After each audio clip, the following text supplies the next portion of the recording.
Hey everyone, this is Mike from the Comic Book Trove, back today with another Omnibus review, and today I'm going to be taking a look at the Star Wars by Jason Aaron Omnibus here. This is the second printing of this book, which came out about 18 months or so ago, I want to say. It's been a little while now. I have previously taken a look at the Darth Vader Omnibus by Kieran Gillen on the channel, which served as a kind of companion series to this main Star Wars book, which started back in 2015, so quite a while ago now. But yeah, let's take a look at this main Star Wars by Jason Aaron Omnibus here today and see what's going on in here. Firstly, do just want to point out that I really liked this cover. This is one of the DM variants for the book, piece of artwork by Mark Brooks. Really stunning image, just beautiful realism captured there. Reminds me of the kind of Alex Ross style with that level of kind of hyper-realism going on with it. Really cool. Looking at the spine, pretty simple, but I like the use of the kind of classic Star Wars colours there. And on the bottom there's that little image of Leia with Vader kind of hovering menacingly above her. Looking at the back, you get this piece of artwork by John Cassaday, who was the first regular artist who worked on this series. And down there you get a little bit more information about what's specifically collected in here. So it is a pretty big book. You got the first 37 issues of the main Star Wars series, followed by a few other kind of crossover issues as well. There's a couple of issues of that Darth Vader series, so that does double dip slightly with that Darth Vader Omni. But overall, yeah, a lot of what's in here is not collected really anywhere else. But let's just take a look then. Firstly, actually, before we dive into the book, let's have a look at this really cool wraparound image on the hardcover itself. So we've got Vader and Han, and on the back we've got Vader as well, looking pretty sinister. Very cool stuff. Right, so let's just give a spoiler warning here then, as always, as I like to do, because whilst I won't be covering everything that goes on in this book, I will talk about a few things and probably show some stuff off as well that you maybe don't want to see if you've never read this particular material before.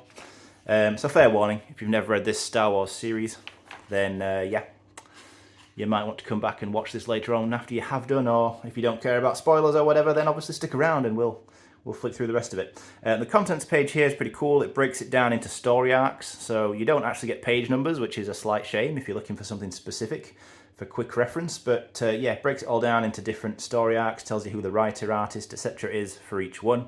So mainly Jason Aaron, the writer you're going to see in most work from in here, but there is of course some work by Kieran Gillen in those Darth Vader issues. There's also work by Gillen as well in a couple of issues of Dr. Aphra, which does have its own omnibus. I think that's very soon getting another reprint if it hasn't already been reprinted. But yeah, pretty cool character. Dr. Aphra span out of this era of Star Wars comics. I think the Darth Vader series more specifically than this one, but she does turn up a little bit in the stories in here as well. So here we go, Star Wars issue 1. First story arc being called Skywalker Strikes. Very cool. I do like the way they start these stories with the kind of classic opening crawl. Very cool.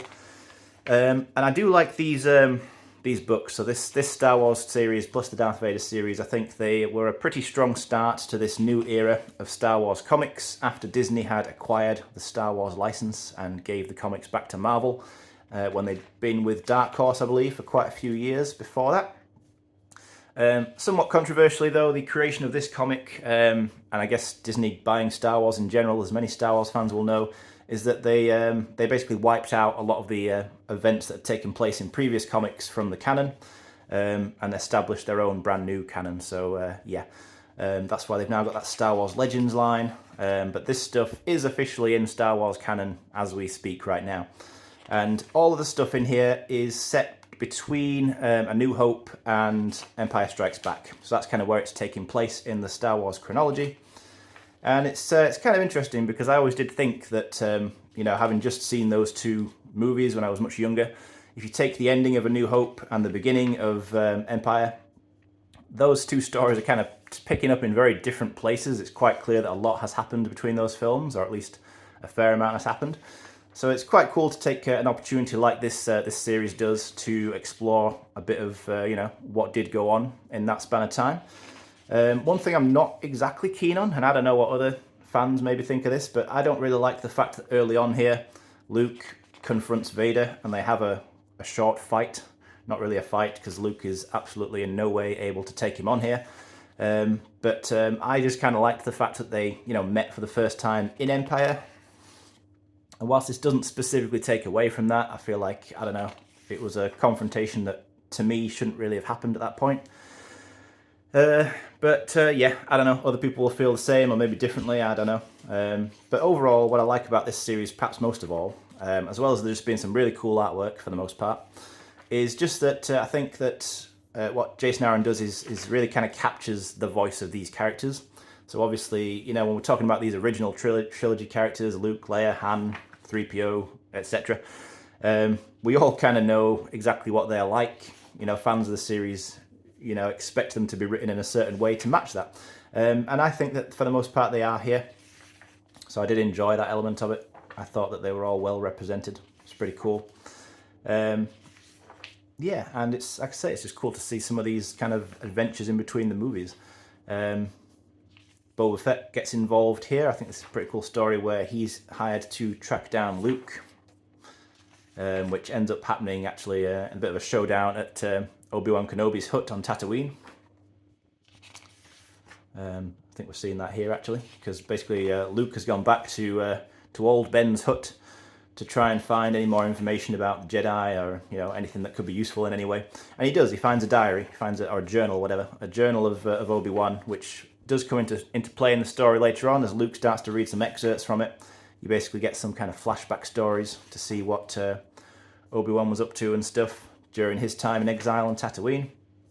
Cool moment here where Vader learns that the identity of the rebel pilot who destroyed the Death Star was Luke Skywalker, and thus realizes for the first time that that he has a son. And obviously that's a pretty cool moment, and it does explain why he is so hell-bent on finding Luke as of the opening of Empire Strikes Back, as opposed to if he just thought he was some random rebel.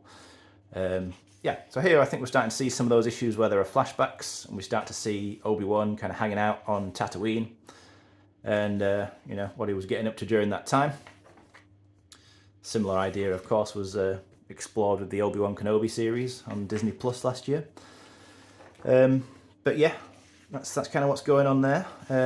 Some point in here, not too far from this point, I think, there is a big crossover event with the Darth Vader series called Vader Down.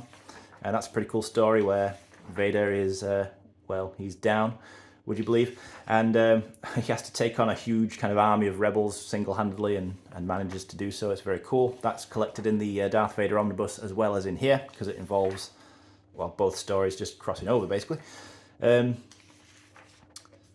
Yeah, and yeah, it's like I say, it's all this fun stuff. I think if you're a big Star Wars fan, chances are you'll find stuff to enjoy in here. I would have thought, anyway. Later on, like I say, that character Dr. Aphra, who was pretty cool. I thought she's a pretty interesting character with that, and that series of hers is a fun read too. I don't have that omnibus at the moment, but I may get it with that latest reprint. I'm kind of on the fence about that one. Not too sure if I should or not.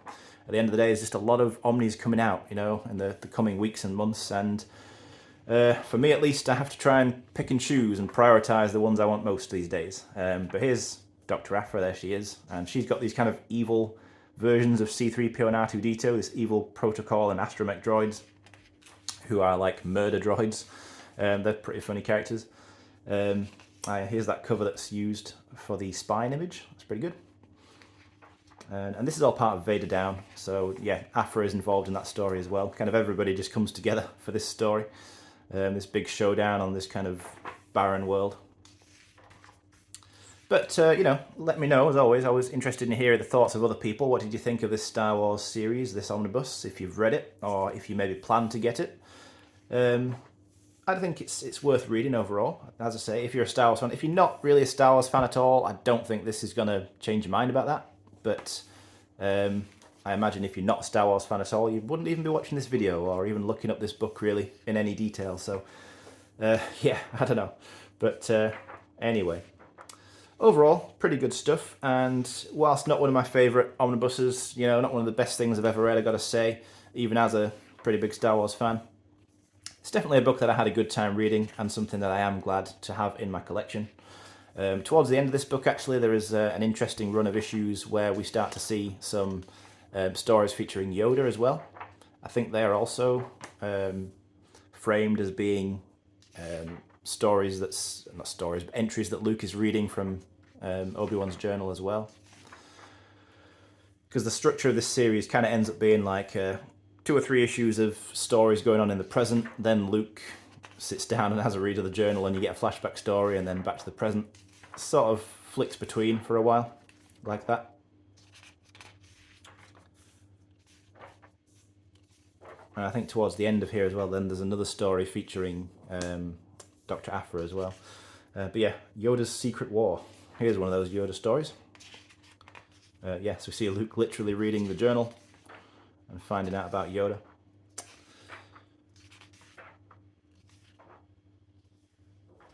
And just cool to see the little green dude in here a little bit, you know?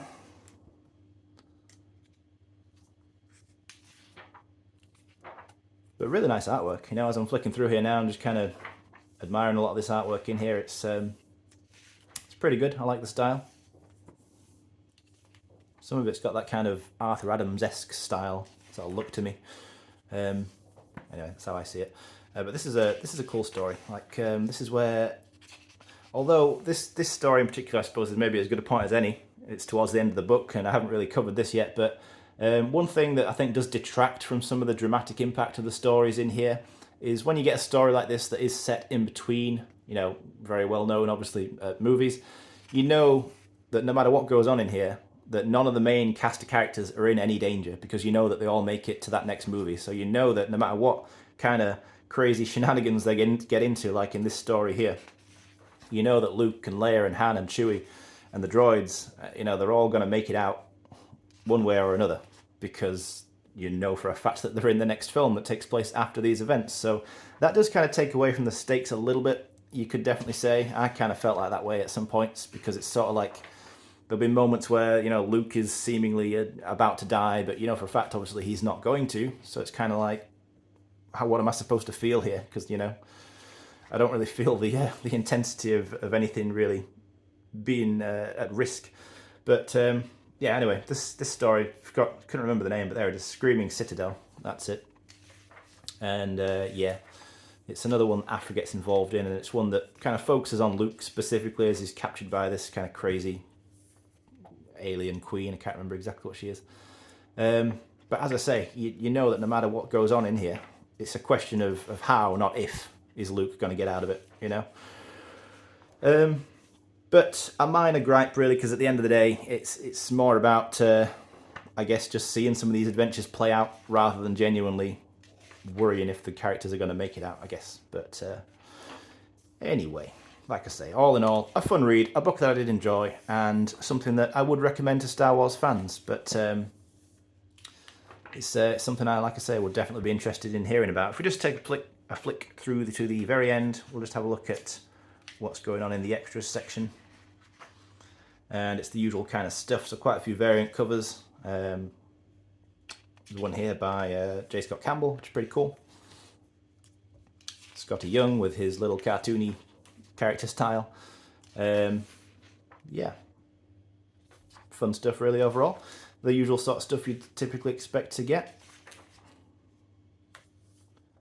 And these are really cool as well, these kind of classic action figure style covers that match the sort of original action figure packaging for the films. And there's quite a lot of these actually, featuring some pretty obscure characters as well as obviously more well-known ones.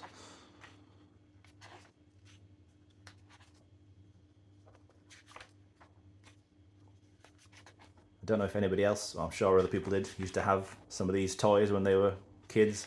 But yeah, I definitely had some that had packaging like this, I remember.